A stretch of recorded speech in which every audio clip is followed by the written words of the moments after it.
ಗೆಳೆಯರೇ ನಮಸ್ಕಾರ, ಹೇಗಿದ್ದೀರಿ ಎಲ್ಲರೂ?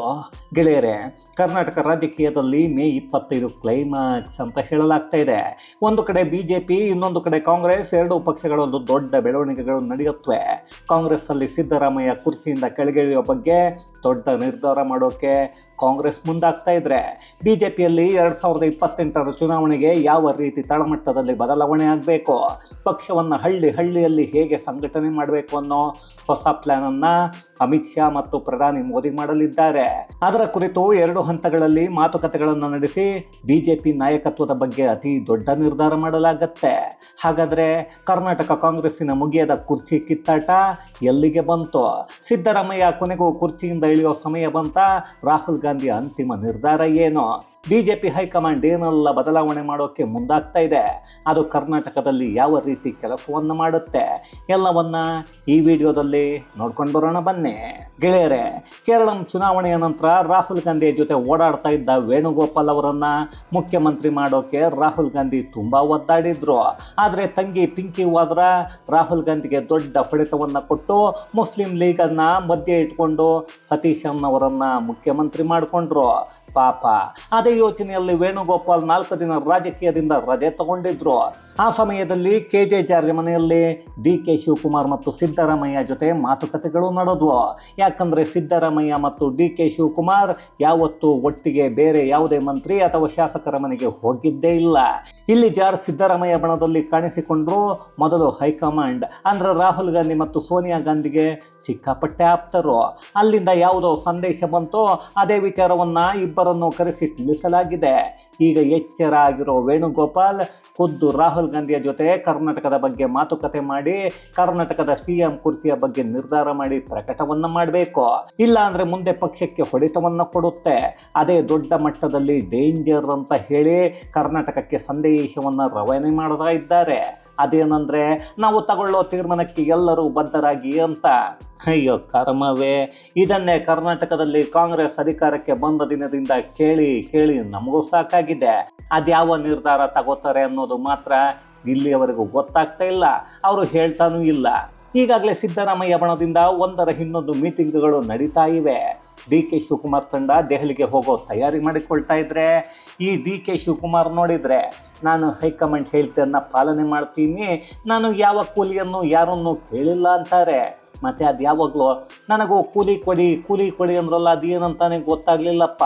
ಈಗ ಉಲ್ಟಾ ಮಾತಾಡ್ತಾ ಇದ್ದಾರೆ. ಇನ್ನೊಂದು ಕಡೆ ಅವರ ಬಣದ ಶಾಸಕರು ಮತ್ತು ಮಂತ್ರಿಗಳು ದೆಹಲಿಗೆ ಹೋಗಿ ಬರ್ತಾರೆ. ಅದೇ ರೀ, ಹೋದ್ನ ಪುಟ್ಟ ಬನ್ನ ಪುಟ್ಟ ಅನ್ನೋ ಹಾಗೆ ಹೋಗ್ತಾರೆ ಬರ್ತಾರೆ. ಆದರೂ ಎಲ್ಲವನ್ನ ಹೈಕಮಾಂಡ್ ಹೇಳಿದ್ದನ್ನೇ ಈ ಪಕ್ಷದ ಎಡವಟ್ಟು ನಾಯಕರು ಕೇಳೋದಾದರೆ ಮತವನ್ನು ಅಲ್ಲೇ ಹಾಕಿಸ್ಕೊಳ್ಬೇಕು ತಾನೆ. ಮತ ಬೇಕಾದಾಗ ಜನರನ್ನು ಭಿಕ್ಷೆ ಕೇಳೋ ಹಾಗೆ ಕೇಳೋದು, ಗೆದ್ದ ಮೇಲೆ ದುರಹಂಕಾರದ ಮಾತಾಡೋದು, ಮತವನ್ನು ಹಾಕಿದವರದ್ದು ಇದ್ಯಾವ ಕರ್ಮನೋ ಗೊತ್ತಿಲ್ಲ. ಈಗಾಗಲೇ ಹೈಕಮಾಂಡ್ ಯಾವ ವಿಚಾರವನ್ನು ಹೇಳಬೇಕೋ ಅದನ್ನು ಜಾರಿ ಮೂಲಕ ತಿಳಿಸಿ ಆಗಿದೆ. ಹಾಗಾಗಿ ಸಿದ್ದು ಬಣದಲ್ಲಿ ಅಷ್ಟೆಲ್ಲ ಮೀಟಿಂಗುಗಳು ನಡೀತಾ ಇವೆ. ಇದೇ ಮೇ 25ಕ್ಕೆ ತೀರ್ಮಾನವನ್ನು ಮಾಡಲಾಗುತ್ತೆ ಅನ್ನೋ ಸಂದೇಶವನ್ನು ರಾಹುಲ್ ಗಾಂಧಿ ವೇಣುಗೋಪಾಲ್ ಅವರ ಮೂಲಕ ತಲುಪಿಸಿದ್ದಾರೆ. ಇಲ್ಲಿ ನಾಯಿ ಬಾಲಕ್ಕೆ ಹೇಳ್ತಂತೆ, ಬಾಲ ಬಂದು ಇನ್ಯಾರಿಗೂ ಹೇಳ್ತಂತೆ ಅನ್ನೋ ಹಾಗೆ ಆಗ್ತಾ ಇದೆ. ನೇರವಾಗಿ ರಾಹುಲ್ ಗಾಂಧಿ ಹೇಳಿದರೆ ಏನು ಬೇಡ ಅನ್ನುತ್ತಾ? ಅಲ್ಲಿಗೆ ರಾಹುಲ್ ಗಾಂಧಿ ನೇರವಾಗಿ ರಾಜ್ಯ ನಾಯಕರ ಬಳಿ ಮಾತಾಡೋ ಯೋಗ್ಯತೆಯನ್ನು ರಾಜ್ಯದಲ್ಲಿ ಯಾವ ನಾಯಕರು ಉಳಿಸಿಕೊಂಡಿಲ್ಲ ಅಂತ ಆಯಿತು. ಅದೇನೋ ಮಾಡಿಕೊಳ್ಳಿ ಬಿಡಿ. ಈ ಕಾಂಗ್ರೆಸ್ ಪಕ್ಷದಲ್ಲಿ ಹೈಕಮಾಂಡ್ ಇದೆ ಅಂತಾರೆ, ಅದು ಯಾವಾಗಲೂ ಲೋ ಯೋಚನೆಯನ್ನು ಮಾಡ್ತಾ ಇರುತ್ತೆ. ಸದ್ಯಕ್ಕೆ DK ಶಿವಕುಮಾರ್ ಬಣ DKಗೆ ಅಧಿಕಾರ ಸಿಗಲೇಬೇಕು ಅಂತಿದ್ರೆ DK ಮಾತ್ರ ನಾನು ಹೈಕಮಾಂಡ್ ಹೇಳಿದ್ದನ್ನು ಕೇಳ್ತೀನಿ ಅನ್ನೋದನ್ನು ಮಾತ್ರ ಮಾತಾಡ್ತಾ ನನ್ನ ಕೈಯಲ್ಲಿ ಏನೂ ಆಗಲ್ಲ ಅನ್ನೋ ಹಾಗೆ ಮಾತಾಡ್ತಾ ಇದ್ದಾರೆ. ಇದನ್ನು ಕೆಲವರು DK ಶಿವಕುಮಾರ್ ಪ್ಲಾನ್ ಅಂತಿದ್ದಾರೆ. ಅಯ್ಯೋ ಕರ್ಮವೇ, DK ಪ್ಲಾನು ಇಲ್ಲ, ಏನೂ ಇಲ್ಲ. ಅವರಿಗೆ ಕಾಂಗ್ರೆಸ್ ಪಕ್ಷ ಮತ್ತು ಅಲ್ಲಿರೋ ಹೈಕಮಾಂಡ್ ಹೇಳಿದ್ದನ್ನು ಕೇಳೋ ಅನಿವಾರ್ಯತೆ ಇದೆ, ಅದನ್ನು ಮಾಡ್ತಾ ಇದ್ದಾರೆ. ಅದನ್ನು ಬಿಟ್ಟು DK ಬೇರೇನೂ ಮಾಡೋದಕ್ಕೆ ಆಗಲ್ಲ. ಅವರ ದರ್ಪ ದಬ್ಬಾಳಿಕೆ ಏನಿದ್ರು ಕರ್ನಾಟಕದ ಬಡವರು ಮತ್ತು ರೈತರ ವಿರುದ್ಧ ಮಾತ್ರ. ಯಾಕಂದರೆ ಅವರಿಗೆ ಕಾಂಗ್ರೆಸ್ ಪಕ್ಷವನ್ನು ಬಿಟ್ಟರೆ ಬೇರೆ ಆಪ್ಷನ್ ಇಲ್ಲ. ಹೀಗಿದ್ದಾಗ ಹೈಕಮಾಂಡ್ಗೆ ವಿರುದ್ಧವಾಗಿ ಮಾತಾಡೋದಕ್ಕೂ ಆಗಲ್ಲ, ಪಕ್ಷವನ್ನು ಬಿಟ್ಟು ಬರೋದಕ್ಕೂ ಆಗಲ್ಲ. ಹೀಗಿದ್ದಾಗ ಮಾತಾಡೋದೆಲ್ಲಿ ಬಂತು. ಸದ್ಯ ಮೇ 25ಕ್ಕೆ CM ಆಗೋ ನಿರ್ಧಾರ ಆಗದೇ ಇದ್ರೆ ಯಾವತ್ತು ಮುಖ್ಯಮಂತ್ರಿ ಆಗೋ ಕನಸನ್ನ DK ಶಿವಕುಮಾರ್ ಕಾಣಲ್ಲ. ಯಾಕಂದ್ರೆ 6 ತಿಂಗಳಿಗೋ 3 ತಿಂಗಳಿಗೋ CM ಆಗೋ ಇದು ಯಾಕೆ ಅಂತ ಸುಮ್ಮನಾಗ್ತಾರೆ. ಇಷ್ಟೆಲ್ಲ ಆಗ್ತಾ ಇದ್ರೆ ನಮ್ಮ ರಾಜ್ಯದ ಗೃಹಚಾರ ಮಂತ್ರಿ ಪರಮೇಶ್ವರ್ ಅಯ್ಯೋ ಕುರ್ಚಿ ಬದಲಾವಣೆ ಇಲ್ಲ ಅಂತ DK ಶಿವಕುಮಾರ್ ಅವರೇ ಹೇಳ್ತಾ ಇದ್ದಾರೆ. ಪದೇ ಪದೇ ಅದನ್ನೇ ಯಾಕ್ರಪ್ಪ ಕೇಳ್ತೀರಾ ಅಂತ ಮಾಧ್ಯಮದವರ ಮುಂದೆ ಮಾತಾಡ್ತಾ ಇದ್ದಾರೆ. ಇನ್ನೊಂದು ಕಡೆ KN ರಾಜಣ್ಣ ನೋಡಿದ್ರೆ CM ಬದಲಾವಣೆ ಆಗುತ್ತೆ ಅಂತ ಮಾತಾಡ್ತಾ ಇದ್ದಾರೆ. ಅದನ್ನೇ DK ಶಿವಕುಮಾರ್ ಮತ್ತೆ ಹೇಳ್ತಾರೆ. CM ಆಪ್ತಾರೆ ಹೇಳ್ತಾ ಇದ್ದಾರೆ CM ಬದಲಾವಣೆ ಆಗುತ್ತೆ ಅಂತ. ಆದರೆ ಅವರು ಯಾರು ಅಂತ ಗೊತ್ತಿಲ್ಲ. ಇದಕ್ಕಿಂತ ಇನ್ನೇನು ಬೇಕೋ ನಾನೇನಾದರೂ ಮಾತಾಡ್ತಾ ಇದ್ದೀನಾ ಅಂತಿದ್ದಾರೆ. ಸದ್ಯ ಪಂಚರಾಜ್ಯ ಚುನಾವಣೆಯ ಫಲಿತಾಂಶ ಬರೋವರೆಗೂ ಸುಮ್ಮನೆ ಇರಬೇಕು. ಅದಾದ ನಂತರ ಮಾತಾಡ್ತೀನಿ ಅನ್ನೋದನ್ನು ಹೈಕಮಾಂಡ್ ಹೇಳಿತ್ತು. ಈಗ ಅದೇ ಕೆಲಸ ಶುರುವಾಗ್ತಾ ಇವೆ. ಒಟ್ಟಿನಲ್ಲಿ ಕೊನೆಗೂ ಹೈಕಮಾಂಡಲ್ಲಿರೋ ಲೋ ಲೆವೆಲ್ ನಾಯಕರು ಮೇ 25ಕ್ಕೆ ತೀರ್ಮಾನವನ್ನು ಮಾಡ್ತೀವಿ, ಎಲ್ಲರೂ ಪಕ್ಷ ನಿಷ್ಠೆಯಿಂದ ಅದನ್ನು ಪಾಲನೆ ಮಾಡಬೇಕು ಅಂತಿದ್ದಾರೆ. ಅಲ್ಲಿಗೆ ಸಿದ್ದರಾಮಯ್ಯ ಕುರ್ಚಿಯನ್ನು ಬಿಟ್ಟು ಇಳಿಬೇಕಾಗತ್ತಾ ಅಥವಾ ಮತ್ತೆ ಹೈಕಮಾಂಡ್ಗೆ ಯಾವುದಾದ್ರೂ ಚೆಕ್ಮೇಟನ್ನು ಸಿದ್ದು ಇಡ್ತಾರಾ ಅನ್ನೋದನ್ನು ನೋಡಬೇಕು. ರಾಜ್ಯ ರಾಜಕೀಯದಲ್ಲಿ ಏನಾಗುತ್ತೋ ಬಿಡುತ್ತೋ, ಒಟ್ಟಿನಲ್ಲಿ ಕರ್ನಾಟಕ ಮಾತ್ರ ರಾಷ್ಟ್ರ ಮಟ್ಟದಲ್ಲಿ ಚರ್ಚೆಯಲ್ಲಿರುತ್ತೆ. ಈಗಾಗಲೇ ಅಂತಾರಾಷ್ಟ್ರೀಯ ಮಟ್ಟದಲ್ಲಿ ಕೆನಡಾ ಪ್ರಜೆ ಒಬ್ಬ ಬೆಂಗಳೂರು ಮರ್ಯಾದೆಯನ್ನು ಹರಾಜು ಹಾಕಿದ್ದಾನೆ.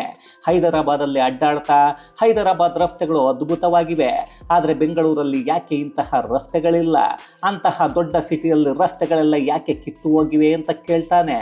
ಅದು ಸೋಷಿಯಲ್ ಮೀಡಿಯಾದಲ್ಲಿ ವೈರಲ್ ಆಗ್ತಾ ಇದೆ. ಆದರೂ ನಮ್ಮ ರಾಜ್ಯದಲ್ಲಿರೋ ಯಾವನೇ ಅಯೋಗ್ಯ ನಾಯಕನಿಗೋ ಅದರ ಬಗ್ಗೆ ಗಮನ ಇಲ್ಲ. ರಸ್ತೆಗಳನ್ನು ಸರಿಯಾಗಿ ಮಾಡೋ ಯೋಗ್ಯತೆ ಮೊದಲೇ ಇಲ್ಲ. ಅಂತಾರಾಷ್ಟ್ರೀಯ ಮಟ್ಟದಲ್ಲಿ ಬೆಂಗಳೂರು ರಸ್ತೆಗಳು ಕಿತ್ತು ಹೋಗಿವೆ ಅನ್ನೋ ಮಾತುಗಳು ಕೇಳಿ ಬರ್ತಾ ಇವೆ. ಆದರೂ ನಮ್ಮ ಕಿತ್ತು ಹೋದ ನಾಯಕರಿಗೆ ಅದರ ಜ್ಞಾನವೇ ಇಲ್ಲ. ಇದು ನಾವು ಆಯ್ಕೆ ಮಾಡಿರೋ ಅಯೋಗ್ಯರ ಯೋಗ್ಯತೆ. ಕಾಂಗ್ರೆಸ್ ಯೋಗ್ಯತೆ ಇಲ್ಲದ ನಾಯಕರ ಕತೆ ಹಿಂಗಾದರೆ ಇನ್ನು BJP ಕಥೆಯೇ ಬೇರೆ. BJP ಬಹಳಷ್ಟು ಬದಲಾವಣೆಗಳನ್ನು ಮಾಡೋದಕ್ಕೆ ಮುಂದಾಗ್ತಾ ಇದೆ. ಯಾಕಂದರೆ ಈಗಾಗಲೇ ಉತ್ತರ ಭಾರತ ಮತ್ತು ಈಶಾನ್ಯ ರಾಜ್ಯಗಳನ್ನು BJP ಗೆದ್ಕೊಂಡಿದೆ. ಆದರೆ ದಕ್ಷಿಣ ಭಾರತ BJPಗೆ ಕಬ್ಬಿಣದ ಕಡಲೆ ಆಗ್ತಾ ಇದೆ. ಸದ್ಯ ಕರ್ನಾಟಕದಲ್ಲಿ ಗೆಲ್ಲೋ ಸಾಧ್ಯತೆಗಳು ಅತಿ ಹೆಚ್ಚಾಗಿ ಇವೆ. ಆದರೂ ಸಂಘಟನೆ ಮತ್ತು ನಾಯಕತ್ವ ಮಾತ್ರ ಹೇಳೋಕೆ ಹೆಸರಿಲ್ಲದ ಹಾಗೆ ಆಗಿದೆ. ಅದನ್ನು ಬಲಪಡಿಸಬೇಕು. ಅವೆರಡನ್ನು ಮಾಡೋದಕ್ಕೆ 2 ತಂಡ ದೆಹಲಿಯಿಂದ ಕರ್ನಾಟಕಕ್ಕೆ ಬರ್ತಾ ಇವೆ. ಈಗಾಗಲೇ ಒಂದು ತಂಡ ರಾಜ್ಯಕ್ಕೆ ಬಂದಿದೆ, ಮತ್ತೊಂದು ತಂಡ 24 ಅಥವಾ 25ನೇ ತಾರೀಕು ರಾಜ್ಯಕ್ಕೆ ಬರುತ್ತೆ. ಕರ್ನಾಟಕದ ಉಸ್ತುವಾರಿ ರಾಧಾ ಮೋಹನ್ ದಾಸ್ ಈಗಾಗಲೇ ಬಂದಿದ್ದಾರೆ. ಇವರು ಒಂಥರ ಉಸ್ತುವಾರಿ ಅನ್ನೋದಕ್ಕಿಂತ ವರ್ಷಕ್ಕೆ ಒಂದು ಸಲ ರಾಜ್ಯಕ್ಕೆ ಬರೋ ಗಿರಾಕಿ, ಬಂದು ಅದೇನು ಮಾಡ್ತಾರೆ ಅನ್ನೋದು ಯಾವನಿಗೂ ಗೊತ್ತಾಗಲ್ಲ. ಬಂದ ಉಂಡ ಹೋದ ಅನ್ನೋ ಹಾಗೆ ಇವರ ಕತೆ. ಅದೇನೋ ವರ್ಷಕ್ಕೊಮ್ಮೆ ಕರ್ನಾಟಕಕ್ಕೆ ಟ್ರಿಪ್ ಬಂದು ಹೋಗ್ತಾರೆ. 25ನೇ ತಾರೀಕು ರಾಷ್ಟ್ರೀಯ ಅಧ್ಯಕ್ಷರಾದ ನಿತಿನ್ ನಬೀನ್ ಕೂಡ ಬರ್ತಾರೆ ಅಂತ ಹೇಳಲಾಗ್ತಾ ಇದೆ. ಈ ಬಾರಿ BJP ಜಿಲ್ಲೆ, ತಾಲೂಕು ಮತ್ತು ಗ್ರಾಮ ಮಟ್ಟದಲ್ಲಿ ಸಂಘಟನೆಯನ್ನು ಮಾಡೋ ಪ್ಲಾನ್ ಮಾಡಿಕೊಂಡಿದೆ. RSSನಲ್ಲಿ ಯಾವ ರೀತಿ ಇರ್ತಾರೋ ಅದೇ ರೀತಿ ಪೂರ್ಣಾವಧಿಯ ಪ್ರಚಾರಕರನ್ನ ಜಿಲ್ಲಾ ಮಟ್ಟದಲ್ಲಿ ಕೊಡೋ ಕೆಲಸಕ್ಕೆ ಮುಂದಾಗ್ತಾ ಇದೆ BJP.